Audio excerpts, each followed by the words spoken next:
All right, here it is, the Samsung Odyssey G85 SD. So big, beautiful curved gaming monitor. And yeah, it's a gaming monitor that comes with its own remote control, solar powered remote control as well.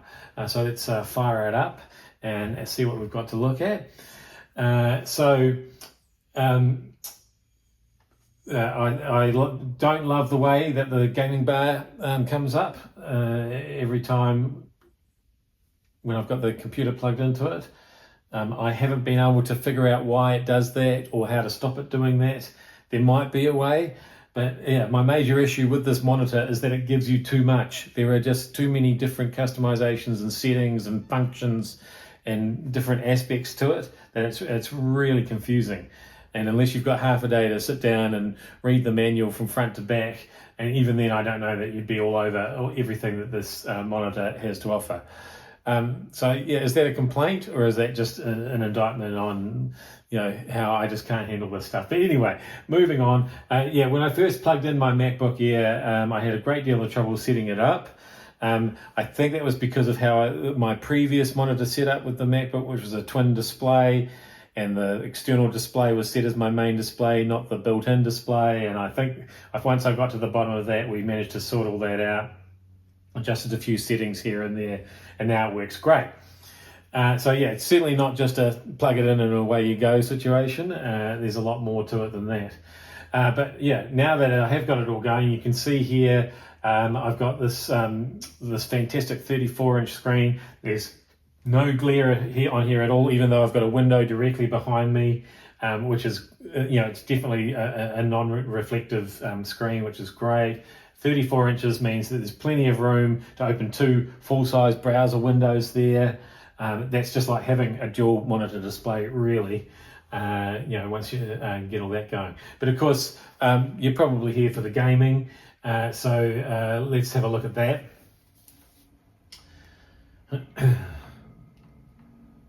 So here we are, bit of Fallout 4. And as you'll see here, it looks fantastic. The response from the screen, is fast. It's a 175 hertz refresh rate. Does all the things that you want a gaming monitor to do. And it has fantastic sound built in as well, which is quite unusual for a monitor, but yeah, this one, it really does step up. But what I was a little bit disappointed about is how often I come across content that is not optimized for this wider screen. Like, it's got a nice curve to it and it's very immersive when you're playing, and you soon sort of ignore that there's these black windows on either side. But yeah, it's not. I would like it to take up the whole screen and have the option to do that. And actually, we'll come back to this shortly, but I'll show you what else I mean. If we push the home button on this remote and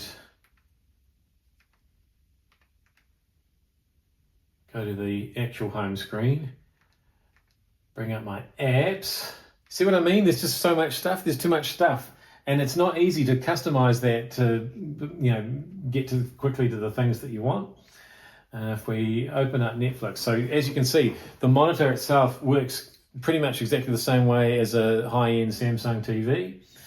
And if we just resume this episode of something that I'm watching here, you'll see once again, it's not optimized for that wider aspect ratio, and I was a little bit disappointed with that. Otherwise, looks brilliant, doesn't it? Isn't that picture amazing?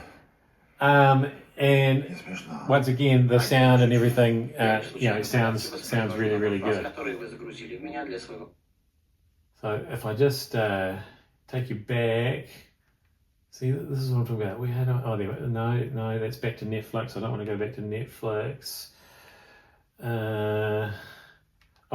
Just while we're here, so yeah, you can load all the apps that you could do on a Samsung TV, including like the Xbox Cloud Gaming app as well. So yeah, this is literally, at that point you can use it as an Xbox console without the console, as long as you've got the Game Pass. But yeah, so we go back to down here. Everything's, it's just all a bit labyrinthine to, navigate around. So here we are, we're back in our game using the computer. And on the back of this monitor, we've got the core sync scenario.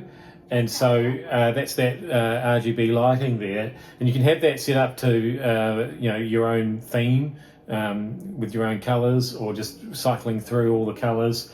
Or ideally, you can sync it to your content.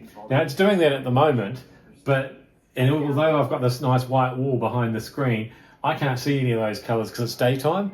I think you need a pretty dark room to get the best out of that, and I think that's because that color core, is it's right in the middle of the back of the screen. So yeah, it doesn't work quite as well as, for instance, a coloured light strip around the edges of the back of the screen.